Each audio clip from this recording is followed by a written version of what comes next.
Praise the Lord. प्रभु यीशु मसीह के मधुर और पवित्र नाम में आपको मेरा प्यार भरा सलाम स्वीकार हो। मैं परमेश्वर का धन्यवाद करता हूं आज के सुंदर समय के लिए। एक बार फिर से मुझे ये मौका मिला है कि आगरा मसीही मंडली पेज पर आकर मैं आपके साथ अपने परमेश्वर के जीवित और पवित्र और सदा ठहरने वाले वचन को बांट सकूं।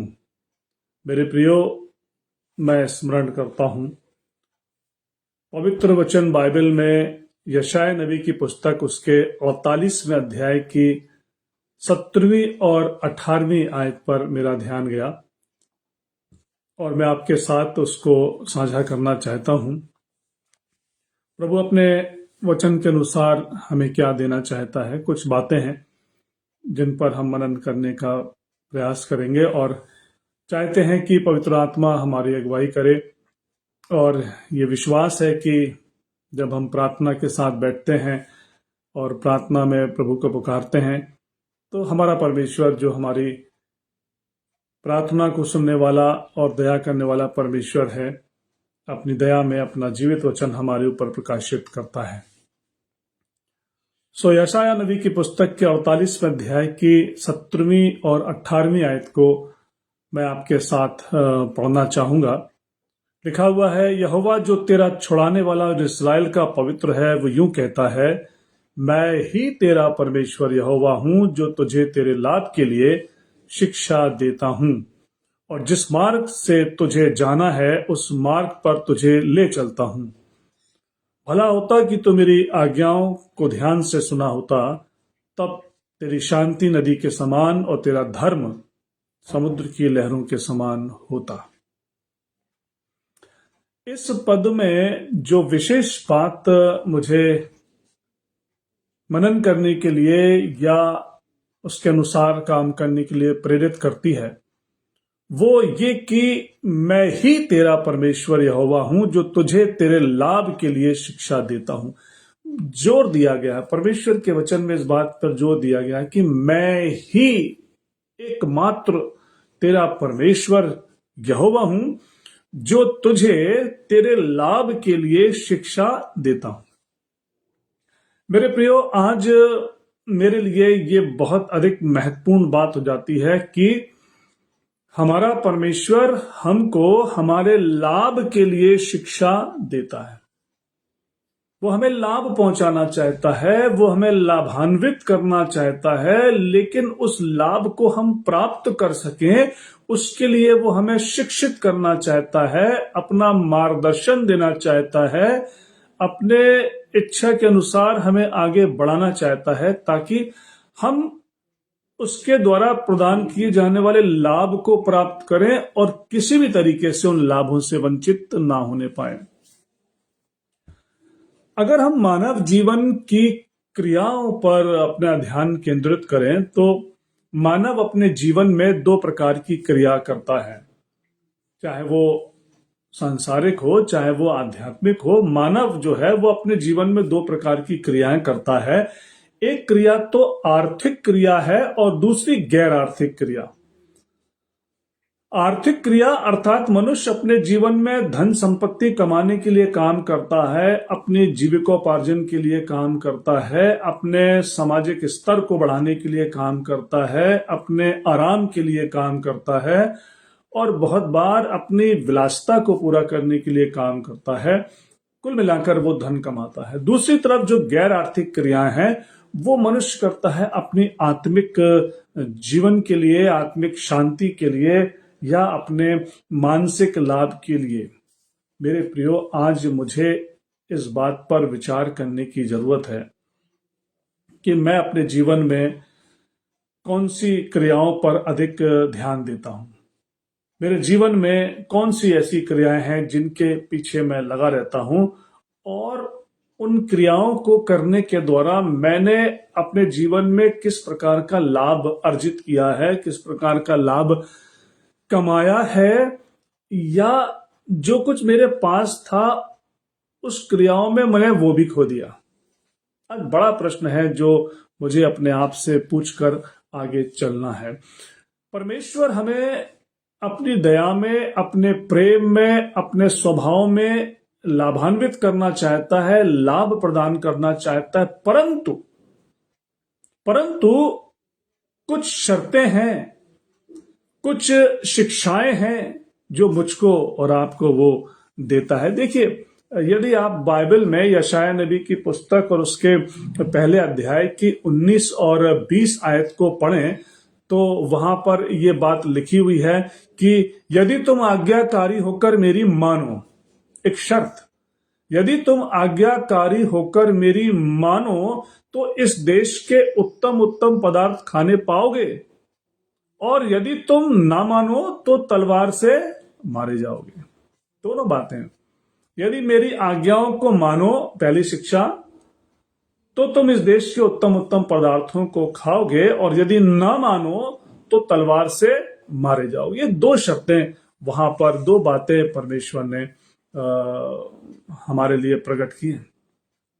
अब प्रश्न ये होता है कि मेरा परमेश्वर, आपका परमेश्वर, जो सर्वशक्तिमान परमेश्वर है, जो अनंत काल का परमेश्वर है, जो सनातन परमेश्वर है, हमें कौन से लाभ प्रदान करना चाहता है, किस प्रकार के लाभ से हमें सुसज्जित करना चाहता है, किस प्रकार के लाभ से मुझको और आपको आशीषित करना चाहता है। तो मैं जब बाइबल में से पढ़ रहा था तो मुझे एक स्थान पर मिला, भजन संहिता उसका 103वां अध्याय और उसकी 3री आयत को जब हम पढ़ते हैं तो वहां पर मुझे एक विशेष बात मिलती है कि लिखा हुआ है, वही तो तेरे अधर्म को क्षमा करता है। मेरे प्रिय भाइयों बहनों, मेरे आदरणीय जनों, आज विचारणीय बात है। क्या कहता है? वही तो तेरे अधर्म को क्षमा करता है। आज यदि मैं अपनी जिंदगी पर विचार करूं, या आप अपनी जिंदगी पर विचार करें, या कोई भी इंसान अपनी जिंदगी में सच्चाई से विचार करे, अपने जिंदगी का मूल्यांकन करे, अपने आप को, अपने अंतःकरण को परमेश्वर के वचन रूपी आईने में देखे, तो इस निष्कर्ष पर पहुंचेगा कि उसकी जिंदगी में कोई ना कोई ऐसी बात जरूर है जो उसको परमेश्वर से थोड़ा अलग करती है। क्योंकि बाइबल कहती है कि सबने पाप किया है और परमेश्वर की महिमा से रहित है, अर्थात हर एक के जीवन में कुछ ना कुछ ऐसा अधर्म है जिसकी उसको क्षमा चाहिए, जिससे उसको छुटकारा चाहिए।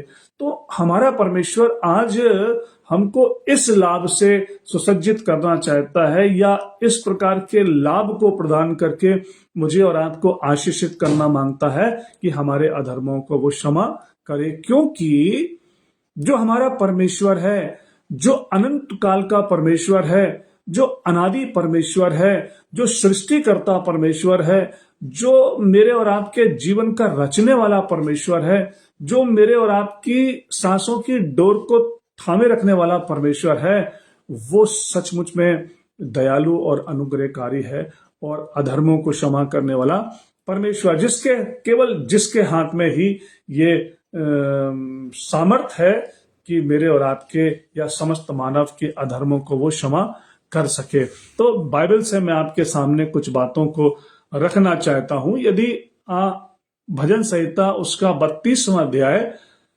और उसकी पहली और दूसरी आयत को हम देखें तो परमेश्वर की इस महान दया और उसके इस अद्भुत स्वभाव के विषय में वचन क्या कहता है। लिखा हुआ है भजन संहिता 32 का 1-2, क्या ही धन्य है वो पुरुष जिसका अपराध क्षमा किया जाए, क्या ही धन्य है वो जिसका अपराध क्षमा किया गया और जिसका पाप ढांपा गया। क्या सुंदर सुहानी बात है। क्या ही धन्य है वो जिसका अपराध क्षमा कर दिया गया है, जिसका पाप ढांपा गया है। क्या ही धन्य है वो मनुष्य जिसके अधर्म का लेखा यहोवा परमेश्वर ना ले। क्या सुहानी बात है। क्या ही धन्य होगा वो पुरुष जिसके अधर्म का लेखा यहोवा परमेश्वर ना ले और जिसकी आत्मा में कपट ना हो। और मेरा परमेश्वर, हमारा परमेश्वर हमारे अधर्मों को क्षमा करके हमें इस लाभ से ससज्जित करना चाहता है, हमें इस लाभ से वो सजाना चाहता है, क्योंकि वो अधर्मों को क्षमा करने वाला परमेश्वर है। दूसरी बात, यदि अपन मीका नबी की पुस्तक में आए, मीका नबी की पुस्तक और उसके 7वें अध्याय में, मीका नबी की पुस्तक के 7वें अध्याय में आए और उसके 18वें पद को देखें, तो वहां पे परमेश्वर की ये स्वभाव और उसकी दया की बात हमें देखने को मिलती है। लिखा है, तेरे समान ऐसा परमेश्वर कहाँ है जो अधर्म को क्षमा करे और अपने निज भाग के बचे हुओं के अपराध को ढांप दे। वो अपने क्रोध को सदा बनाए नहीं रखता, क्योंकि वह करुणा से प्रीति रखता है। वो फिर हम पर दया करेगा और हमारे अधर्म के कामों को लताड़ डालेगा, हमारे अधर्म के कामों को लताड़ डालेगा। तू उनके सब पापों को गहरे समुद्र में डाल देगा। ये परमेश्वर की बात है, ये परमेश्वर का स्वभाव है, जिसमें हम देखते हैं कि वो हमारे अधर्म को क्षमा करने वाला परमेश्वर है और हम मनुष्यों को ऐसे लाभ से वो लाभान्वित करने वाला परमेश्वर है। और इसी के साथ यदि हम बाइबल में आगे बढ़ें और यिर्मयाह नबी की पुस्तक उसके 33वें अध्याय की 8वीं आयत में आए, तो वहां पर हमको मिलता है कि मैं उनको उनके सारे अधर्म और पाप के कामों से शुद्ध करूंगा। कितनी सुहानी और मनोहर बात है मेरे प्रिय भाइयों बहनों, कि परमेश्वर कह रहा है कि मैं उनको उनके सारे अधर्म और पापों के कामों से शुद्ध करूंगा जो उन्होंने मेरे विरुद्ध किए हैं, जो उन्होंने मेरे विरुद्ध किए हैं। और उन्होंने जितने अधर्म और अपराध के काम किए हैं जो मेरे विरुद्ध हैं, उन सबको मैं क्षमा करूंगा। ये परमेश्वर की महानता है, ये परमेश्वर की दया है, ये परमेश्वर की कृपा है कि मानव जाति को जो उसके पास आते हैं उनके अधर्मों से छुटकारा देने के लिए परमेश्वर आज तैयार है। वो इस लाभ से मुझको और आपको लाभान्वित करता है और इसके लिए वो शिक्षा देता है कि तुम मेरे पास आओ। मेरे प्रियो, आज यदि मैंने जैसा कहा था कि हम इस बात पर विचार करें कि अधर्म की क्षमा हर मानव की जरूरत है, अधर्म की क्षमा प्रत्येक व्यक्ति विशेष की जरूरत है। और आज यदि हम अपनी दृष्टि उठाकर देखें तो हमारे देश में एक बड़ा पर्व चल रहा है, वो महाकुंभ की बात चल रही है और करोड़ों लोग संगम पर स्नान करने के लिए जा रहे हैं। करोड़ों लोग वहां पर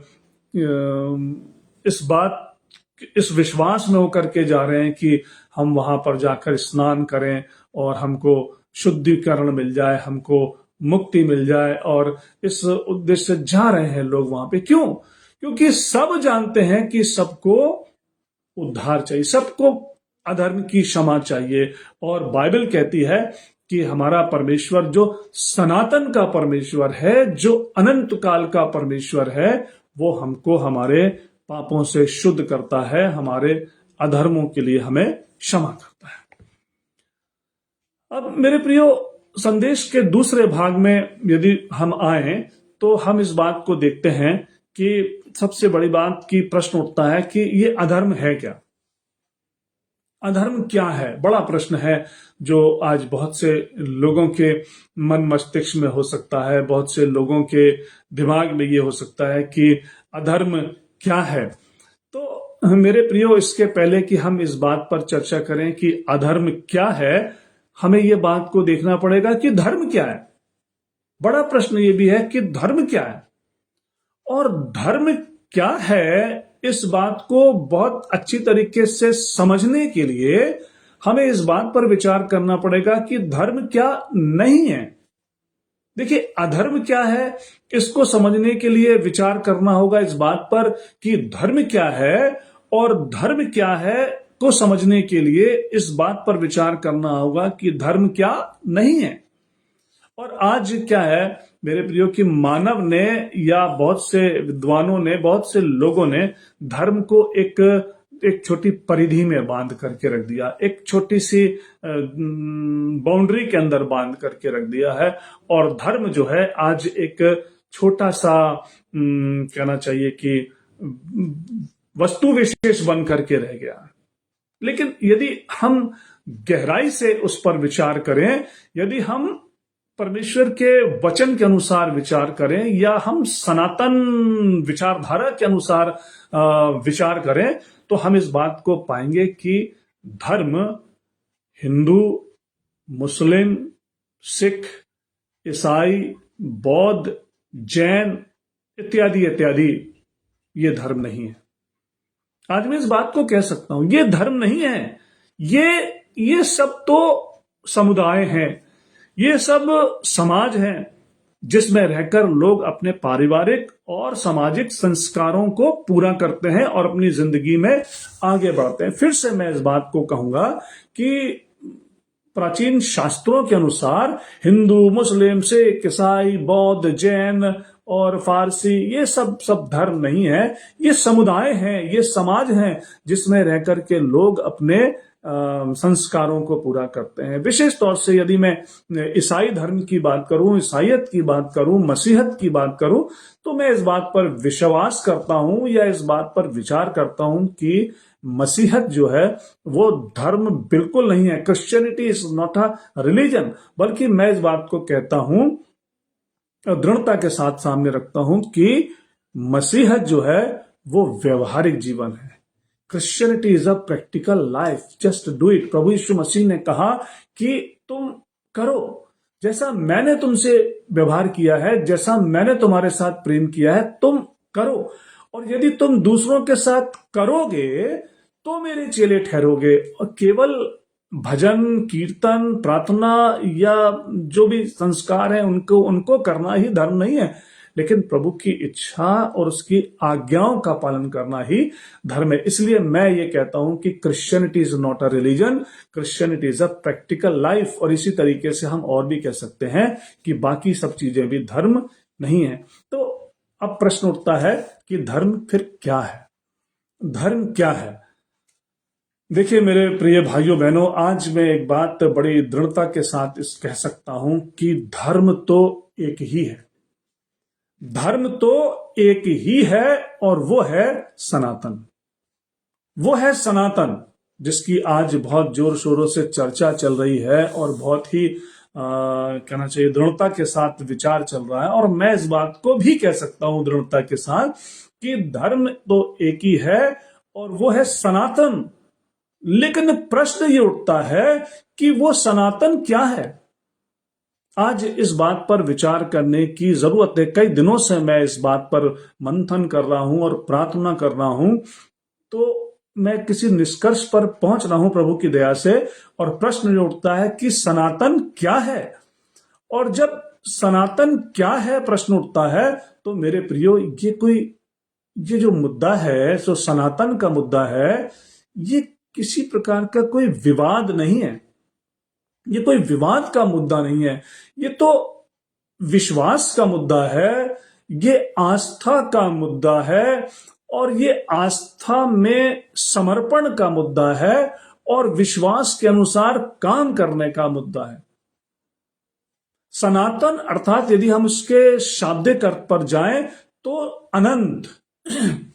अगर उसको इंग्लिश में हम देखें तो इटर्नल, अनएंडिंग। मेरे प्रियो, हम कह सकते हैं कि जो स्वयं में ही आरंभ है और स्वयं में ही अंत है।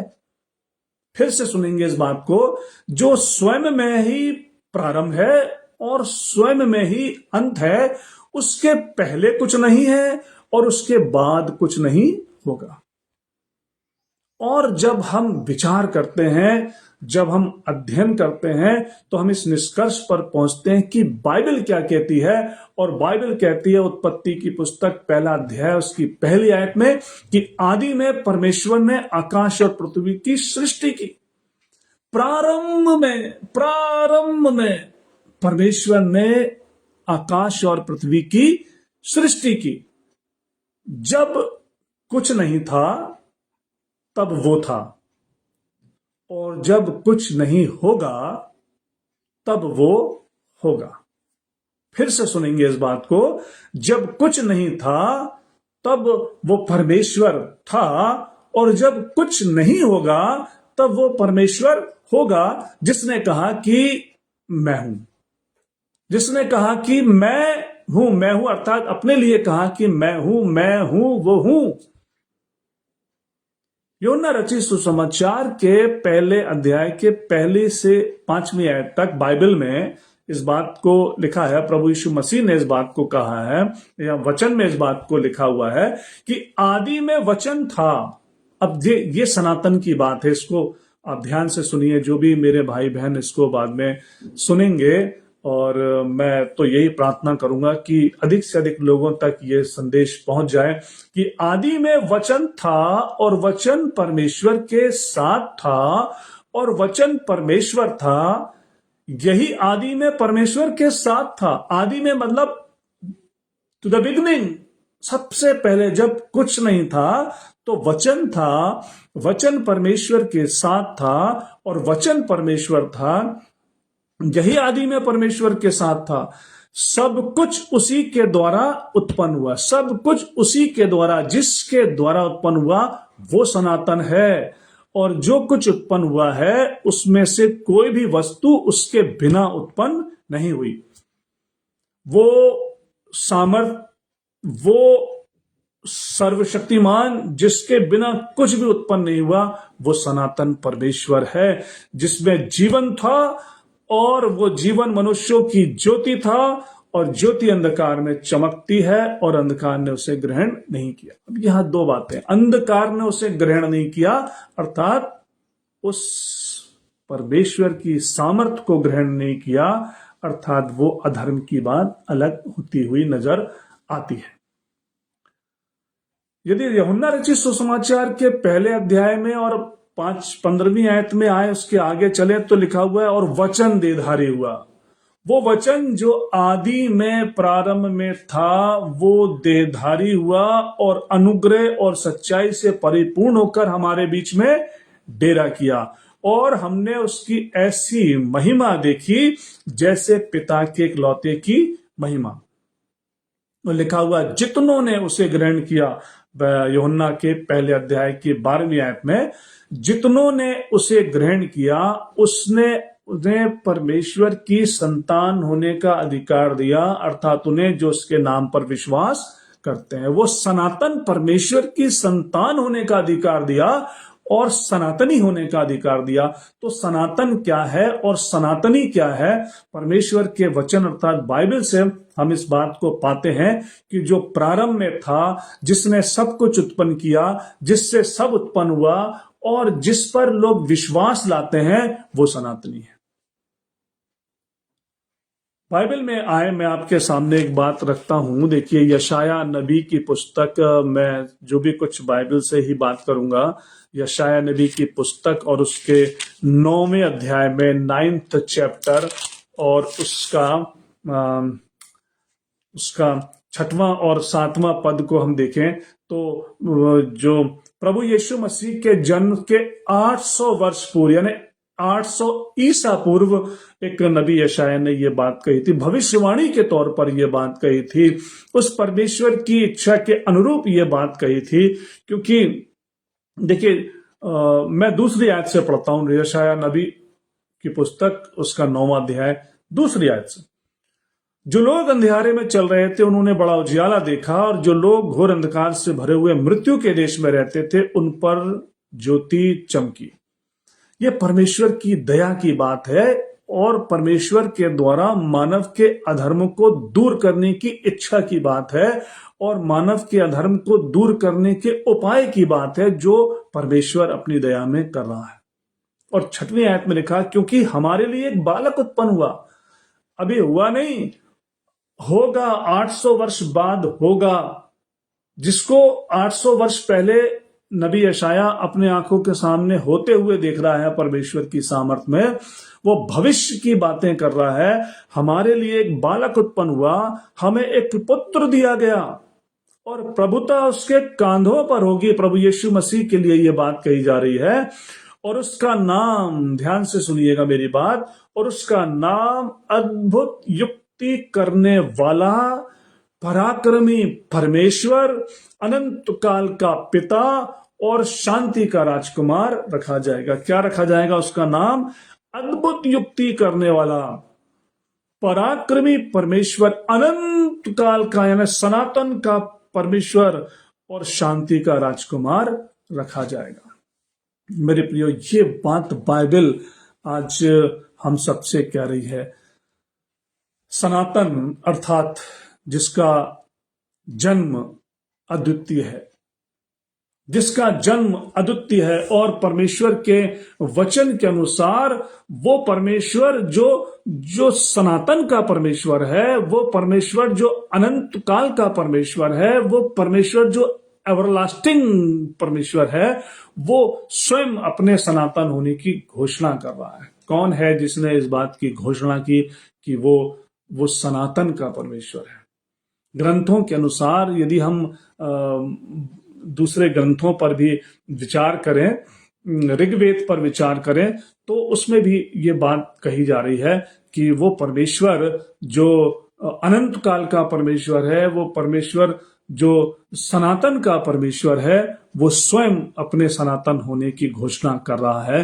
देखिए, प्रकाशित वाक्य उसका पहला अध्याय, बाइबल की अंतिम किताब प्रकाशित वाक्य उसका पहला अध्याय और उसकी 8वीं आयत में प्रभु यीशु मसीह के लिए कहा जाता है कि प्रभु परमेश्वर जो है, जो था और जो आने वाला है, जो सर्वशक्तिमान है, वो ये कहता है, मैं अल्फा और ओमेगा हूं, यानी कि मैं आदि हूं और मैं अंत हूं। ये प्रभु यीशु मसीह की बात है। वो प्रभु यीशु मसीह की बात जो है यूहन्ना कलीसियाओं को पहुंचाते हुए कह रहा है कि मैं अल्फा और ओमेगा हूं, आदि और अंत हूं। और यही बात ऋग्वेद के 10 अध्याय 92 में और उसके आगे आगे यदि पढ़ी जाए तो वहां पर पढ़ने को मिलती है। ऋग्वेद में ये बात पढ़ने को मिलती है कि वो अल्फा और ओमेगा है, जो था, जो है और जो आने वाला है। जो था, जो है और जो आने वाला है, अर्थात वो सनातन का परमेश्वर, सनातनी परमेश्वर। दूसरी बात, प्रकाशित वाक्य के दूसरे अध्याय की 8वीं आयत में जो हमको बात मिलती है, वो जो प्रथम और अंतिम है, जो प्रथम और अंतिम है, जो मर गया था और अब जीवित हो गया है, वो कहता है ये माफ कीजिए, ये प्रभु यीशु मसीह के लिए बात है। जो प्रथम और अंतिम है, जो मर गया था, अब जीवित है, वो ये कहता है। मेरे प्रियो, सनातन अर्थात प्रथम और अंतिम, जिसके पहले कुछ नहीं, जिसके बाद कुछ नहीं, जो पहले था और जो अंत तक रहेगा, वो अनंत काल का परमेश्वर है, जिसको हम भाषा के अंतर में सनातन का परमेश्वर कहते हैं। सनातन अर्थात मृत्युंजय, जिसने मृत्यु पर जय प्राप्त कर ली है, जिसने मृत्यु को सदा के लिए हरा दिया है। तभी तो कहते हैं कि हमारे लिए एक बालक उत्पन्न हुआ, हमें एक पुत्र दिया गया, जो प्रभुता उसके कांधों पर होगी और उसका नाम अद्भुत युक्ति करने वाला, पराक्रमी परमेश्वर, अनंत काल का पिता और शांति का राजकुमार रखा जाएगा। प्रभु यीशु मसीह कहते हैं, प्रकाशित वाक्य की पुस्तक उसके 22वें अध्याय की 13वीं आयत में प्रभु यीशु मसीह इस बात को कहते हैं कि मैं अल्फा और ओमेगा, पहला और अंतिम और आदि और अंत हूं। ये प्रभु यीशु मसीह कहते हैं। यशायाह नबी की पुस्तक में, बाइबल में, उसके 44वें अध्याय की 6वीं आयत में ये बात लिखी हुई है कि सेनाओं का यहोवा जो विश्वासियों को छुड़ाने वाला है, वो ये कहता है, मैं सबसे पहला हूं। वो परमेश्वर, मैं सबसे पहला हूं और मैं अंत हूं और मैं अंत तक रहूंगा। मुझे छोड़ कोई परमेश्वर है ही नहीं, मुझे छोड़ कोई परमेश्वर है ही नहीं। ये मैं सनातन परमेश्वर के सनातन होने की घोषणा की बात कर रहा हूं, जो बाइबल में स्वयं परमेश्वर ने ही घोषित किया है, क्योंकि जो सनातन है उसकी सनातन होने की घोषणा कौन मनुष्य कर सकता है? वो स्वयं, क्योंकि उससे उससे शक्तिशाली कोई नहीं, उससे ज्यादा सर्वज्ञानी कोई नहीं, उससे ज्यादा बड़ा कोई नहीं। तो जिससे बड़ा, जिससे शक्तिशाली, जिस कहना चाहिए सर्वोपस्थित कोई नहीं, तो उसकी सामर्थ्य की घोषणा तो वो स्वयं ही कर सकता है, जो बाइबल के अनुसार वो कर रहा है। और फिर देखिए यशायाह नबी की पुस्तक 48वें अध्याय की 12वीं आयत में वो कहता है कि हे याकूब, हे मेरे बुलाए हुए इस्राएल, मेरी ओर कान लगाकर सुन, मेरी ओर कान लगाकर सुन, मैं वही हूं, मैं ही आदि और मैं ही अंत हूं, मैं ही आदि और अंत हूं। और यहां पर मैंने प्रियो कई 5 बाइबल की 5 आयतों के द्वारा इस बात को आपके सामने रखने की कोशिश की है कि परमेश्वर जो संसार का सृष्टि करता है, जो आदि और अंत है, स्वयं घोषणा करता है कि वो अनंत काल का पिता है, वो सनातन का परमेश्वर है। और जो परमेश्वर सृष्टि करता है, जिसने मानव को रचा है, जिसने मानव में जीवन का श्वास दिया है, वही तो सर्वशक्तिमान है। और अब मेरी बात को ध्यान से सुनिए, और उसकी आज्ञाएं और उसकी इच्छाएं और उसके निर्देश और उसके आदेश और उसकी विधियां, ये जो इत्यादि इत्यादि जो बातें हैं, जो उसकी ओर से हैं, वही सनातन ग्रंथ है।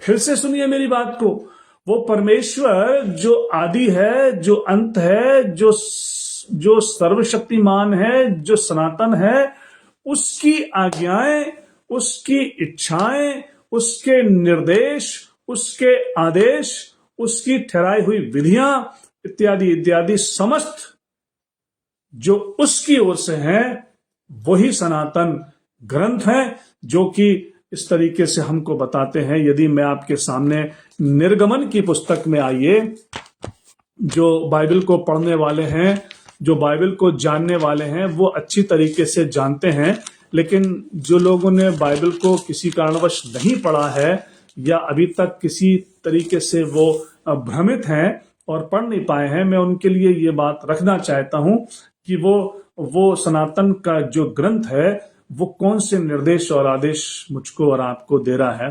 तो वहां निर्गमन की पुस्तक 20 अध्याय में 7वीं की 3री आयत से कुछ आदेश आज्ञाएं हैं जो परमेश्वर ने दिए हैं। मैं आपके सामने उनको रखना चाहता हूं। जो मसीह लोग हैं उनके लिए बहुत जानी पहचानी चिर परिचित बात है। देखा, सबसे पहले तो तू मुझे छोड़ दूसरों को ईश्वर करके ना मानना, ये उस अनंत काल के परमेश्वर ने, उस सनातन परमेश्वर ने अपनी आज्ञा रखी है कि तू मुझे छोड़ दूसरे को ईश्वर करके ना मानना, क्योंकि उसको छोड़ कोई दूसरा ईश्वर है ही नहीं।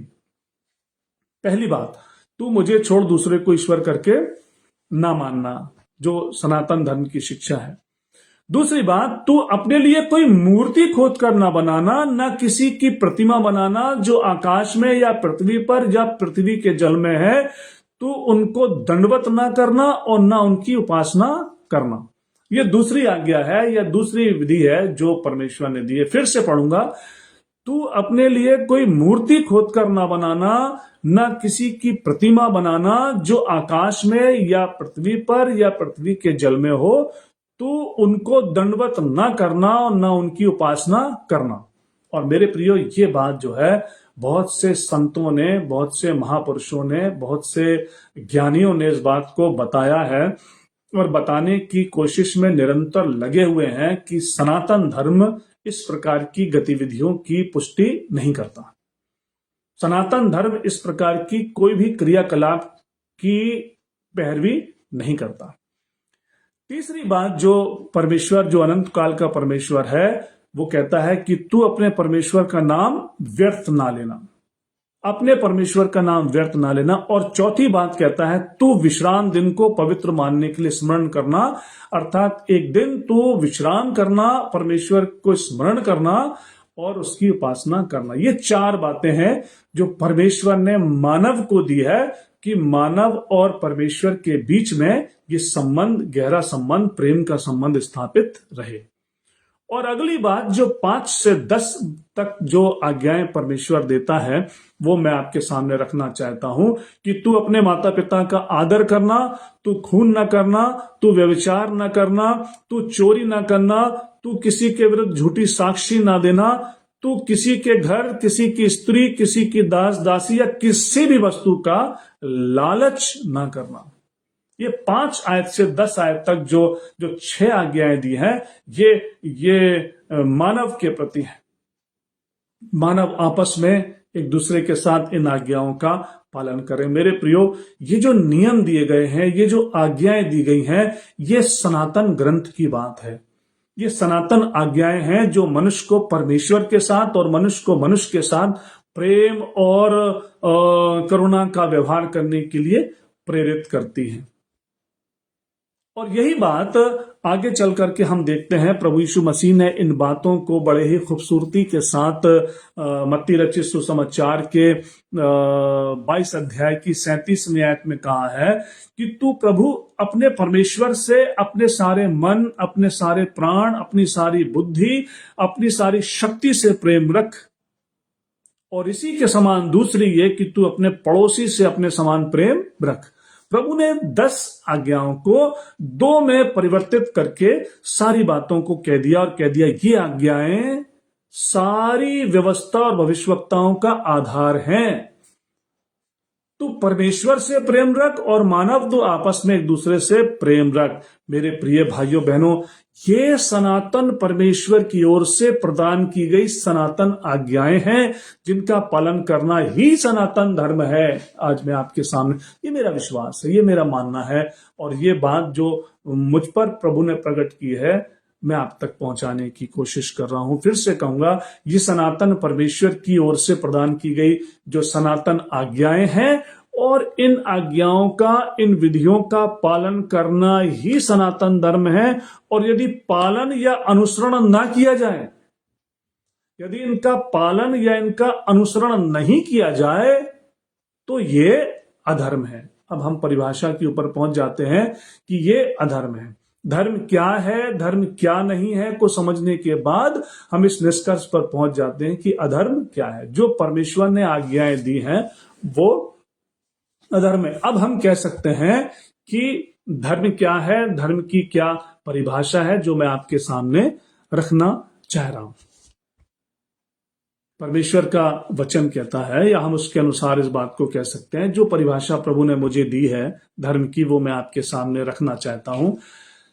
देखिए, धर्म एक आस्था है, धर्म एक विश्वास है जो मनुष्य को परमेश्वर के प्रति और मनुष्यों को मनुष्यों के प्रति अपने कर्तव्यों को पूरा करने की प्रेरणा देता है। अपने कर्तव्यों को पूरा करने के लिए वो उनको अभिप्रेरित करता है। और यदि मानव के जीवन में परमेश्वर के प्रति या आपस में एक दूसरे के प्रति कर्तव्य नहीं है, तो इसका मतलब वहां पे धर्म नहीं है, वहां पे धर्म नहीं है। क्योंकि कर्तव्यों की पूर्ति के अभाव में, मैं इस बात को दृढ़ता के साथ कह सकता, हो सकता है आपको किसी प्रकार की कोई आपत्ति हो सकता है कि आप मेरी बात से संतुष्ट ना हो, या मेरी बात से आप सहमत ना हो कि कर्तव्यों की पूर्ति के अभाव में धर्म मात्र भ्रम है। फिर से कहूंगा मैं इस बात को कि मानव का परमेश्वर के प्रति आस्था और मानव का मानव के प्रति प्रेम का कर्तव्य यदि नहीं है तो धर्म अपने आप में भ्रम बन के रह जाता है, जो आपस में एक दूसरे से लड़ाता है, जो एक दूसरे के ऊपर हमले करता है, एक दूसरे को परेशान करता है। तो यहां पर स्पष्ट हो जाता है अधर्म। और जब मनुष्य अपनी जिंदगी में कर्तव्यों को पूरा नहीं करता तो वो अधर्म की श्रेणी में आ जाता है। और मेरा परमेश्वर, आपका परमेश्वर, वो अधर्म की क्षमा करने के लिए ही तो इस दुनिया में आया है। और यदि आप इसको पढ़ सकते हैं, कह सकते हैं कि अधर्म से छुटकारा देने के लिए ही सनातन परमेश्वर ने अपना पुत्र अर्थात प्रभु यीशु मसीह संसार में भेजा है। ये प्रेम है परमेश्वर का, और वो स्वयं बलिदान होकर मानव के पश्चाताप के लिए और उसके पापों की क्षमा के लिए वो खुद कारण बन जाता है। माफ कीजिए, मुझे खांसी आ गई।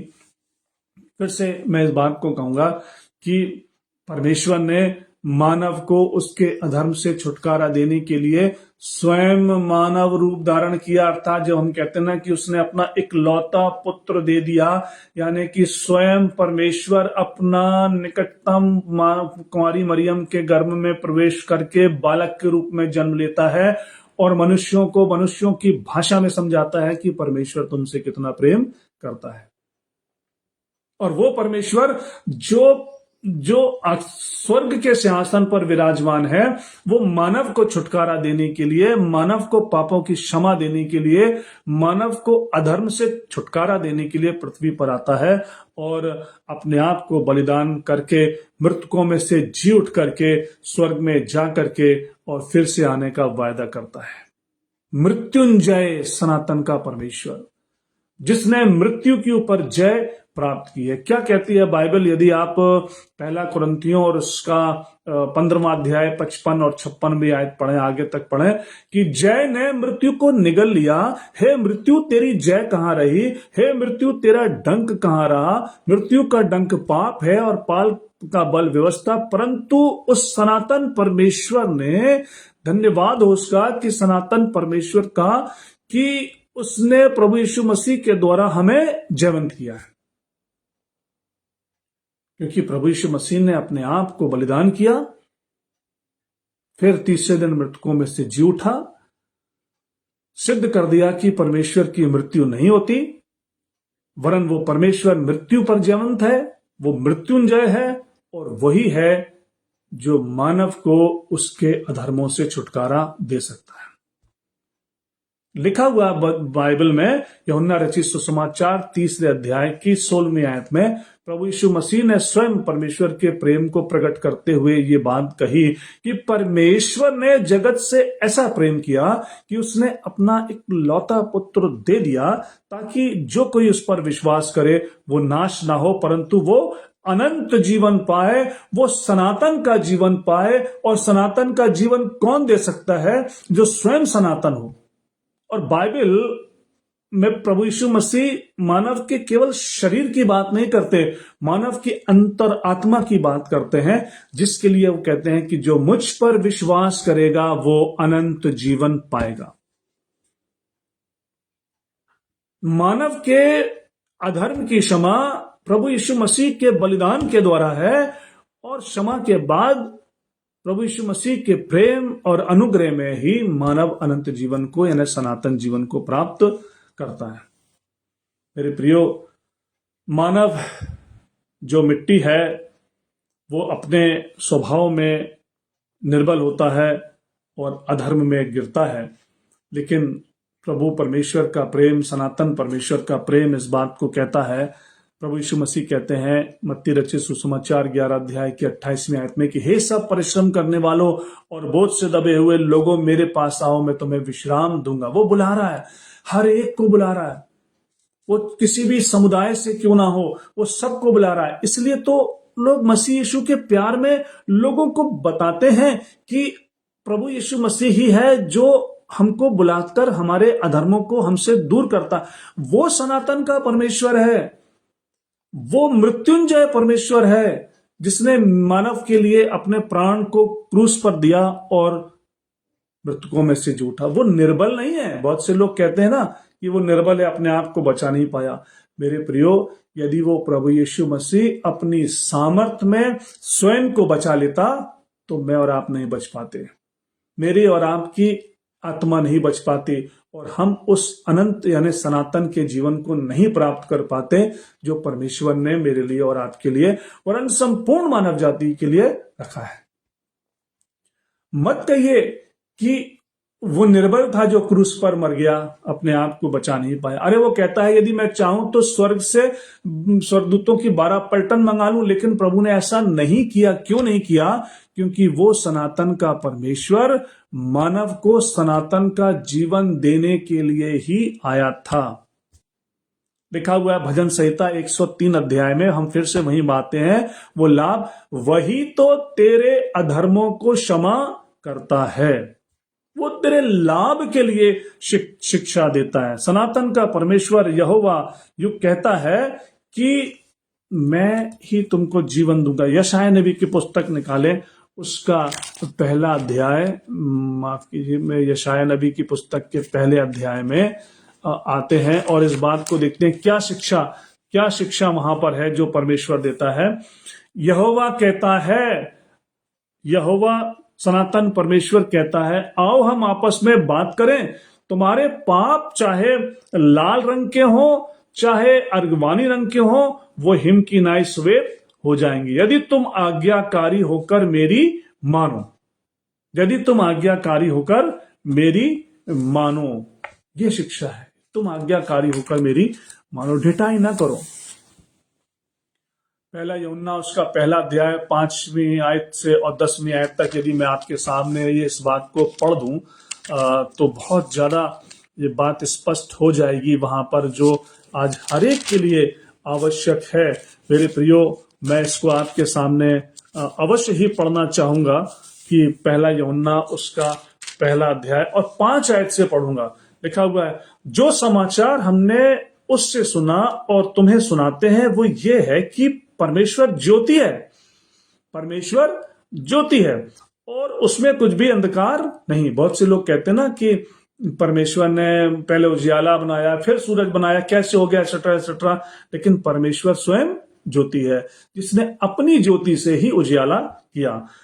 यदि हम कहें कि उसके साथ हमारी सहभागिता है और फिर अंधकार में चले तो हम झूठे हैं, ये लिखा हुआ है, तो फिर हम झूठे हैं और सत्य पर नहीं चलते।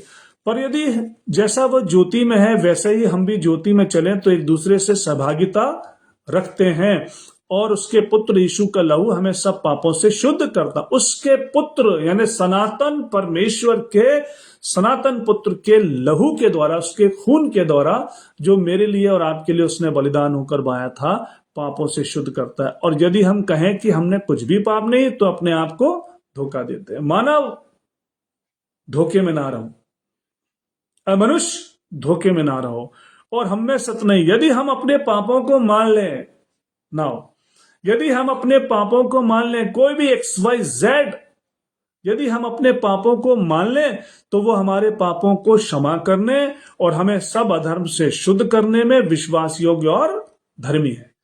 यह है परमेश्वर की सामर्थ, यह है परमेश्वर का प्रेम, यह है सनातन परमेश्वर की उपलब्धि। यदि हम कहें कि हमने पाप नहीं किया तो उसे झूठा ठहराते हैं और उसका वचन हमें नहीं है। ढिठाई, मानव की ढिठाई, हमने कोई पाप नहीं किया तो ढिठाई।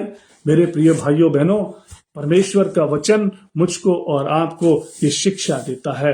परमेश्वर के वचन के अनुसार आज हमने इस बात को देखा है कि परमेश्वर हमें हमारे लाभ के लिए शिक्षा देता है और सबसे बड़ा लाभ है कि हमारे अधर्मों की क्षमा होती है और उसके बाद वो सनातन परमेश्वर ही है जो अधर्मों को क्षमा करने की सामर्थ और इच्छा रखता है। अधर्म हमने इस बात को भी देखा है, धर्म और अधर्म। एक श्लोक कहा जाता है, जल्दी से मैं संदेश के एक छोटे दूसरे पहलू पर आऊंगा। अहिंसा परमो धर्मा, धर्म हिंसा तदेव च। पूरा पद, बहुत से लोग कहते हैं कि ये पद पूरा नहीं पढ़ा जाता, ये श्लोक पूरा नहीं पढ़ा जाता, लेकिन मैं आपके सामने इसको पढ़कर और सनातन परमेश्वर की इच्छा को इसके साथ बताना चाहूंगा कि अहिंसा परमो धर्म, धर्म हिंसा तदेव च। अर्थात अहिंसा सबसे बड़ा धर्म है, परंतु धर्म की रक्षा के लिए हिंसा भी धर्म है। अब कौन सी हिंसा की बात करते हैं हम? मानव जिसको परमेश्वर ने, जिसको सनातन परमेश्वर ने बनाया है, उसको मार डालने की हिंसा की बात करते हैं। अगर अधर्मी को मारना ही है तो परमेश्वर की फूंक में वो सामर्थ है कि अधर्मियों की लाशों के ढेर लग जाएं। ए मानव, तू कौन है जो धर्म की रक्षा करने के लिए मानव की हत्या करना चाहता है? बात को सुनिए। धर्म हिंसा तथैव च, अर्थात जिस बात से धर्म की हानि होती है उस बात की हत्या कर दो। यदि तुम्हारे अंदर लोभ की भावना उत्पन्न होती है और तुम्हारे कर्तव्यों को वो नाश करती है तो उस लोभ की हत्या करो। यदि तुम्हारे अंदर किसी प्रकार का कोई व्यभिचार उत्पन्न होता है और तुम्हारे प्रेम की हत्या करता है तो तुम उस व्यभिचार की हत्या कर दो। तुम्हारे अंदर यदि ईर्ष्या रूपी शत्रु प्रवेश करता है और तुम्हारे अंदर की दीनता और नम्रता को मारता है तो तुम उस ईर्ष्या की हत्या कर दो। धर्म हिंसा तथैव च, जो तुम्हारे धर्म, जो तुम्हारे कर्तव्यों की हानि करता है उस शत्रुओं को मार दो। और वो कर्तव्यों की और हमारे धर्म की हानि करने वाले शत्रु हैं लोभ, लालच, ईर्ष्या, निंदा, व्यभिचार, तमाम प्रकार की वो नकारात्मक क्रियाकलाप जिसे सनातन परमेश्वर ने हमारे लिए नहीं रखा। परमेश्वर का वचन कहता है अपने अंदर की बुराइयों को मारो। धर्म हिंसा तथैव च, अहिंसा परमो धर्मा। मेरे प्रियो, वो सनातन का परमेश्वर यहोवा प्रभु यीशु मसीह ये कहता है कि यदि कोई तुम्हारे एक गाल पर थप्पड़ मारे तो दूसरा दे दो, क्योंकि वो उस थप्पड़ मारने वाले से भी प्रेम करता है। प्रभु यीशु मसीह ने हर एक व्यक्ति विशेष के लिए अपने प्राण सलीब पर दिए हैं ताकि मेरा और आपका संपूर्ण मानव जाति का उद्धार हो जाए। हम कोई मामूली परमेश्वर के पुत्र और पुत्रियां नहीं है। हम हैं सनातन परमेश्वर की सनातन संतान। हम हैं उस मृत्युंजय परमेश्वर की मृत्युंजय संतान जो मुझको और आपको अनंत जीवन देने की बात करता है। प्रभु यीशु मसीह कहता है मैं तुम्हारे लिए जगह तैयार करने के लिए जाता हूं और तुम्हें लेने के लिए फिर से आऊंगा। मेरे प्रियो, इसी विश्वास में तो हम सब कुछ सह लेते हैं और प्रार्थना करते हैं उन लोगों के लिए जो वास्तव में सनातन धर्म को समझते नहीं, बात करते हैं। अहिंसा परमो धर्मा, धर्म हिंसा तथैव च। अपने अंदर उठने वाले उस शत्रु को मारो जो तुम्हारे अंदर के मानवता को मारती है। मेरे प्रिय भाइयों बहनों, फिर से मैं उस बात को करूंगा। परमेश्वर कहता है कि मैं ही तुम्हारा परमेश्वर हूं जो तुम्हें तुम्हारे लाभ की शिक्षा देता हूं, और सबसे बड़ा लाभ की वही तो है जो हमारे अधर्मों को क्षमा करता है। परमेश्वर हमें से प्रत्येक को आशीष दे और हर एक जो सुने उस पर अपनी दया करे, ताकि जो बाइबल को नहीं जानते वो जान लें कि सनातन धर्म कौन क्या है, सनातन परमेश्वर कौन है, सनातन जीवन क्या है। प्रभु यीशु मसीह के पवित्र नाम की महिमा हो। धन्यवाद। जय मसीह की।